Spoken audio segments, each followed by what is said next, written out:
안녕하세요, 솔로맨입니다. 오늘 영상 세 번째네요.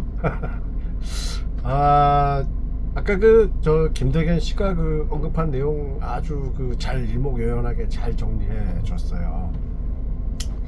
지금 소위 말하는 한국의 지금 중동 전문가들이라는 사람들하고 이 사람들이 국제 정치, 그 다음에 힘의 어떤 헤게모니, 패권, 이런 경제, 이런 관점에서 좀 들여다봐야 되는데, 전부 너무 국지적인 생각들만 가지고 있는 것 같아요. 그러니까 이란의 핵농축 시설, 핵무기 개발에 대한 의혹, 여기에 대한 견제, 또는 탄도미사일을 완벽하게 제거, 그 다음에 중동 지역의 이란의 정권 교체, 이거는 이스라엘 관점으로 얘기하는 거지 미국의 관점이 아니에요. 달라요. 미국은 어차피 베네수엘라, 그 다음에 이란, 이 유전지대 장악을 해가지고 중국의 에너지 공급망을 파괴하는 게 미국의 목적입니다. 왜 이 얘기는 아무도 안 하나요? 저는 참 이해가 안 됩니다. 이 전문가들이라는 사람들이. 트럼프가 일주일 이상 지금 공격하는데 한 10조 가까운 돈을 지금 쏟아 부으면서 트럼프가 바보입니까? 일시적으로 국제유가가 상승하는 그런 악재를 만들고 아무것도 얻어가지 않고 전쟁을 마무리하려고 하는 트럼프가 바보입니까? 왜 자기들 믿는 생각대로 트럼프의 미국의 어떤 지금 트럼프 행정부의 정책을 이렇게 폄훼합니까? 저는 트럼프 편드는 게 아니라 본질을 봐야 돼요. 본질. 이게 본말이 전도된 거예요. 애시당초에 베네수엘라 마두로를 조진 거는 중국이 베네수엘라 석유의 상당 부분을 가져갔어요. 물론 중국 전체 원유 수입의 5%밖에 차지하진 않습니다만, 중국은 항상 석유 원유를 공급하는 공급 해상 운송로 전부 미국에 의해서 전부 관리되고 있는 세력 범위예요. 그러니까 유사시에 미국과 마찰을 하게 되면 에너지 공급을 받는데 심대한 장애가 생깁니다. 왜 이 부분은 언급하지 않죠? 전문가 자격이 없어요. 한국의 중동 전문가들. 이란 자체는 사실 크게 위협이 되지 못합니다. 이미 미국의 경제 제재로 의해서 산업이 이미 정상적인 경제 활동을 할 수 있는 그런 국가가 아니에요, 이란은. 물론 이란도 어느 정도 이 에너지와 식량 자급자족이 어느 정도 가능한 나라입니다. 드물게도 전 세계적으로. 하지만 세계적인 공급망에서 차단당했기 때문에 무역을 할 수가 없어요, 정상적으로. 이란이 무역하는 나라가 러시아, 중국 몇 개 안 됩니다. 이런 나라들을 하고 해서 이미 달러 결제 시스템에서 배제됐는데 무슨 무역을 할 수가 있습니까? 정상적으로 외화를 보유해서 거래를 할 수가 없어요. 다 차단당했어요, 다. 그리고 이번 미국의 공습에 의해서, 이스라엘 공습에 의해서 산업시설이 지금 다 망가졌어요. 그러니까 뭔가 경제를 재건하고 국민들이 이제 어떤 미래 국가 산업을 갖다가 재건을 해가지고 국민들 생활을 나아지게 할 수 있는 모든 산업 시스템이 다 망가져 있어요. 무슨 후일을 도모합니까? 나라 자체가 지금 절단이 나가지고 정상적인 국가 역할을 못하는데 무슨 위협이 돼요, 이란이? 핵무기를 만들 수 있을 것 같습니까, 이란이? 돈도 없고 아무것도 없어요. 재주도 없어요. 이제는 인프라가 없단 말이에요. 기술만 가지고 있다 해서 핵무기를 만들 수 있나요?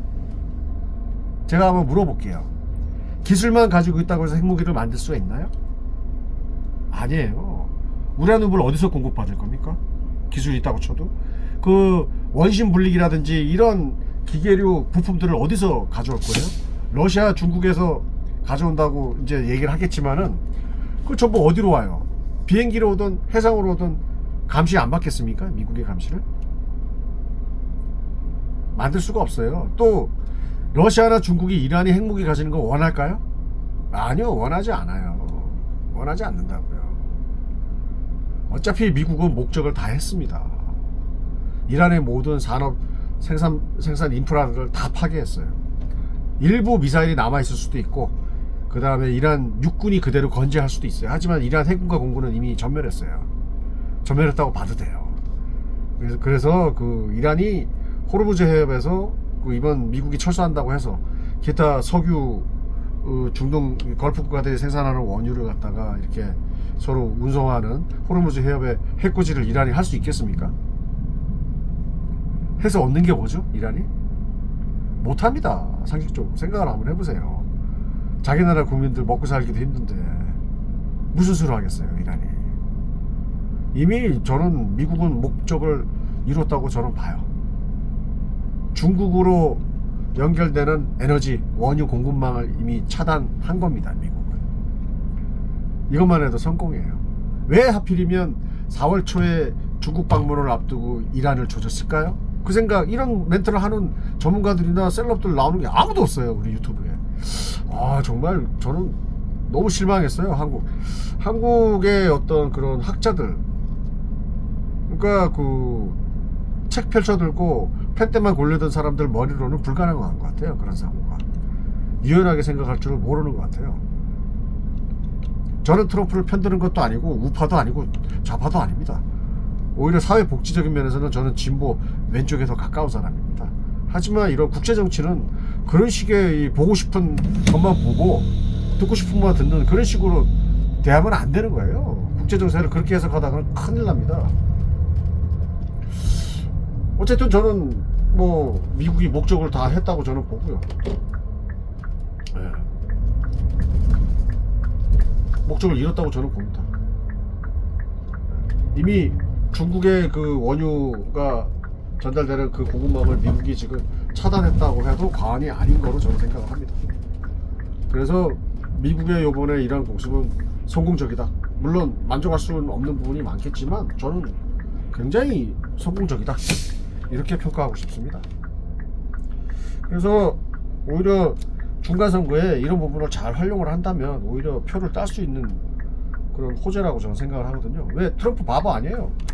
아니 왜 지금 종전을 이렇게 서두르는 듯한 저기를 할까요? 그게 뭐 트럼프가 조급해서?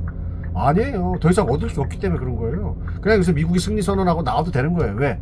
중국의 원유를 공급하는 그 루트망을 미국의 영향력 하에 뒀기 때문에, 네, 이미 뒀기 때문에 성공한 거예요.